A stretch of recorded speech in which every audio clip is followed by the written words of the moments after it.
মাসুম হত্যাকাণ্ডের জের ধরে চট্টগ্রাম মহানগর জামায়াতের আমির সহ ৩,০০০ জামায়াত শিবির কর্মীকে আসামি করে মামলা করেছে পুলিশ। হত্যা ঘটনা ও পরবর্তী পরিস্থিতি তদন্তে কমিটি গঠন করেছে বিশ্ববিদ্যালয় প্রশাসন। জামায়াত শিবির পরিকল্পিতভাবে হত্যাকাণ্ড ঘটিয়েছে বলেছেন স্বরাষ্ট্র প্রতিমন্ত্রী।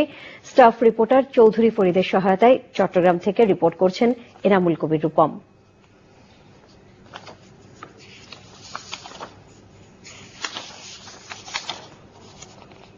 ষোলশহর রেল স্টেশন এলাকায় নিহত চট্টগ্রাম বিশ্ববিদ্যালয়ের ছাত্র মাসুমকে নিজেদের কর্মী দাবি করে বিক্ষোভের সময় পুলিশের উপর হামলা ও বিস্ফোরক মামলায় ঘটনাস্থল থেকে গ্রেফতার করা হয় চট্টগ্রাম মহানগর জামাতের নায়েবে আমির অধ্যাপক আহসান উল্লাহ সহ ১০৫ জনকে।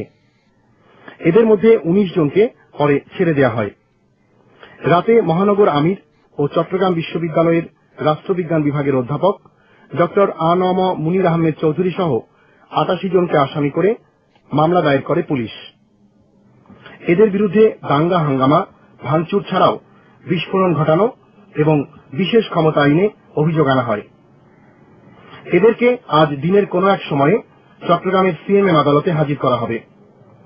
পুলিশ কর্মকর্তারা জানিয়েছেন, গ্রেপ্তারকৃতদের মধ্যে এমইএস কলেজের ব্যবস্থাপনা বিভাগের প্রধান ও চট্টগ্রাম মহানগর জামাতের নায়েবে আমির অধ্যাপক আহসান উল্লাহ, শ্রমিক কল্যাণ ফেডারেশন চট্টগ্রাম সদর অঞ্চলের সভাপতি এস এম লুৎফুর রহমান, শ্রমিক কল্যাণ ফেডারেশন চট্টগ্রাম সদর অঞ্চলের সভাপতি এস এম লুৎফুর রহমান, ৩১ নম্বর ওয়ার্ড জামাতে ইসলামীর অর্থ সম্পাদক মোহাম্মদ নুরুজ্জামান, ৩৭ নম্বর ওয়ার্ড জামাতের সভাপতি আহমেদুল্লাহ ও ছাত্র শিবির কর্মী হেলাল উদ্দিনকে আরও জিজ্ঞাসাবাদের জন্য ৫ দিনের রিমান্ডে চাইবে পুলিশ।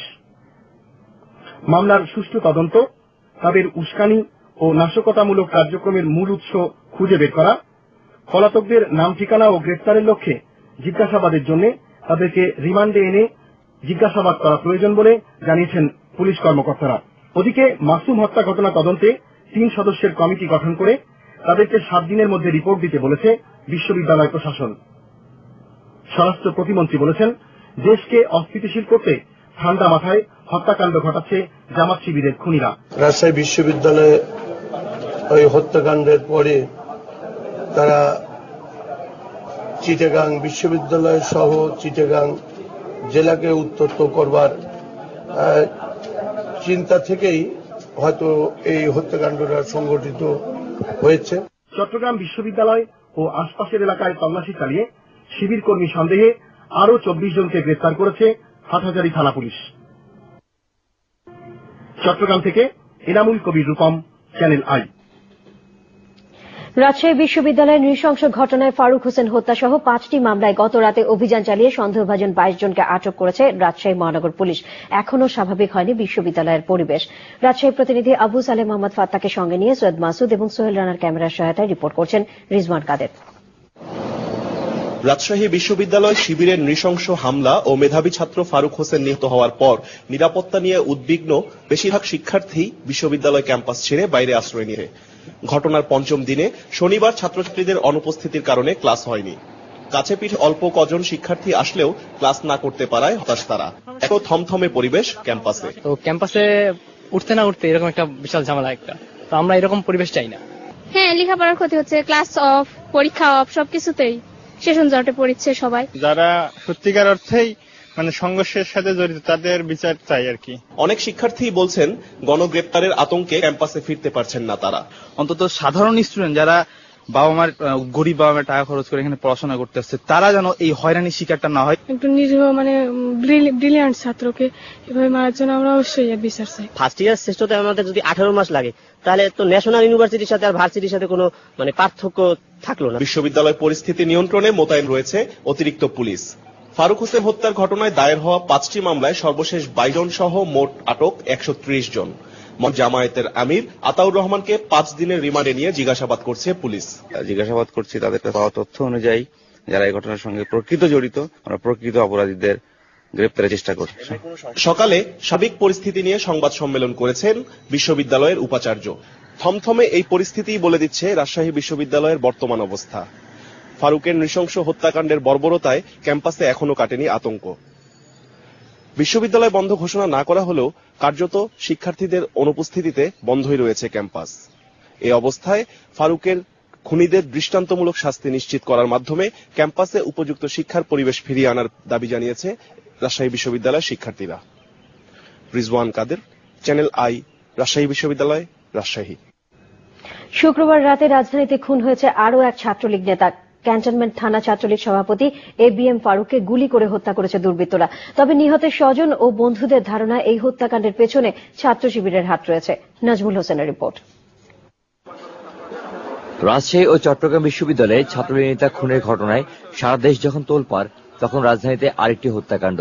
রাত 9:15টার দিকে মানিকদি আদর্শ বিদ্যানিকেতনের ভেতরে গুলিবিদ্ধ হন সরকারি তিতুমির কলেজের ছাত্র ও ক্যান্টনমেন্ট থানা ছাত্রলীগ সভাপতি ABM ফারুক।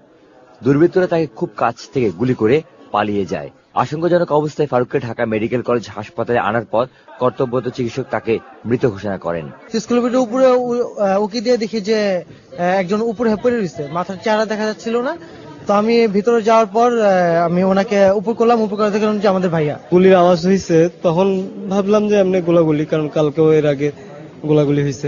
ছোট ভাই ছিল, ওরা এসে গেটের সামনে চিল্লাচিল্লি করতেছে, তখন আমরা নেমে আসছি। ছাত্রলীগ নেতাদের দাবি, রক-করা শিবিরের হত্যার রাজনীতির সর্বশেষ শিকার হলেন আরেক ফারুক। হত্যার ধারাবাহিকতায় আবার তারা আজকে ঢাকায় এই আমাদের ছাত্রলীগের নেতাকে হত্যা করেছে। এই জঙ্গি মৌলবাদ সংগঠন জামাত শিবিরকে অবিলম্বে নিষিদ্ধ করা হোক। গত 2 দিন উত্তরা এবং ক্যান্টনমেন্ট থানা শিবিরের সবচেয়ে বেশি অ্যারেস্ট হয়েছে। তো শিবির আলারা সন্দেহ করছে যে হয়তো থানা ছাত্রলীগের পক্ষ থেকে ইনফরমেশন দেওয়া হচ্ছে বা এরকম কিছু হচ্ছে। এই শিবিরেরই এটা কাজ। ফারুকের মৃত্যুর খবর পেয়ে রাতেই হাসপাতালে ছুটে আসেন স্বরাষ্ট্রমন্ত্রী। জানালেন সরকার বিরোধীরাই এই হত্যাকাণ্ড ঘটিয়েছে। আজকে সেই আইন শৃঙ্খলা পরিস্থিতি কেন ভালো, সেটাকে অবনতি ঘটাবার জন্যই আজকে এগুলো করা হচ্ছে। এটা আপনারা বুঝতেই পারছেন, কারা করছে এটাও বুঝতে পারছেন। স্বরাষ্ট্রমন্ত্রী আরো জানালেন, ABM ফারুকের হত্যাকারীদের অবিলম্বে খুঁজে বের করে বিচারের আওতায় আনা হবে। Nazmul Hossain, channel I, Dhaka. Building code ভাঙার অভিযোগ উঠেছে জাপান গার্ডেন সিটির নির্মাতা প্রতিষ্ঠানের বিরুদ্ধে। অগ্নিকাণ্ডে 7 বাসিন্দার নিহতের ঘটনা তদন্ত করে কর্তৃপক্ষের বিরুদ্ধে আইনানুগ ব্যবস্থা নেবে সরকার। বিল্ডিং কোড না মেনে ভবন নির্মাণ করলে কঠোর শাস্তির কথা জানিয়েছেন গৃহায়ন ও পূর্ত প্রতিমন্ত্রী আব্দুল মান্নান খান। সঞ্জয় চাকির রিপোর্টে বিস্তারিত। রিপোর্টটি এই মুহূর্তে আমাদের হাতে এসে পৌঁছায় নাই, তাই চলে যাচ্ছি পরের সংবাদে। নির্মাণ অবকাঠামো খাতে 100 কোটি মার্কিন ডলারের আর্থিক সহায়তা দেবে তুরস্ক। সফররত তুরস্কের প্রেসিডেন্টের উপস্থিতিতে দুদেশের ব্যবসায়ীদের মধ্যে এই সংক্রান্ত একটি সমঝোতা স্মারক সই হয়। দুপুরে প্রেসিডেন্ট আব্দুল্লাহ গুলের সঙ্গে আলাদা বৈঠক করেছেন প্রধানমন্ত্রী শেখ হাসিনা। ফারুক হোসেনের রিপোর্ট। সফররত তুরস্কের প্রেসিডেন্ট আব্দুল্লাহ গুলের সঙ্গে বাংলাদেশের ব্যবসায়ী সংগঠন FBCCI প্রতিনিধিদের ব্রেকফাস্ট মিটিং। বৈঠকে দুদেশের মধ্যে অর্থনৈতিক সহযোগিতার সম্ভাব্য ক্ষেত্র নিয়ে আলোচনা হয়। বাংলাদেশের ব্যবসায়ীদের পক্ষ থেকে যৌথ বিনিয়োগের জন্য তুরস্কের ব্যবসায়ীদের আহ্বান জানানো হয়। তুরস্কের আর্থিক প্রতিষ্ঠান যোগাযোগ অবকাঠামো খাতে $1 মিলিয়ন আর্থিক সহায়তার আশ্বাস দেয়। এ বিষয়ে সই হয় একটি সমঝোতা স্মারক। এছাড়াও আরো $50,000 সহযোগিতার আশ্বাস এসেছে শিক্ষা ও স্বাস্থ্য খাতে। এটা একটা প্রাইভেট সেক্টর ফাইন্যান্সিং ইনস্টিটিউশনস, এটা গভর্নমেন্টকে দেবে সেটা হতেই পারে, কিন্তু তাদের লোকাল পার্টনারের থ্রুতে দেবে। গভর্নমেন্টের যেসব প্রজেক্ট আছে এবং যেই প্রজেক্টগুলোতে আমার জানা মতো টার্কিশ ব্যবসায়ীরা ব্যবসা করবেন, সুতরাং এটা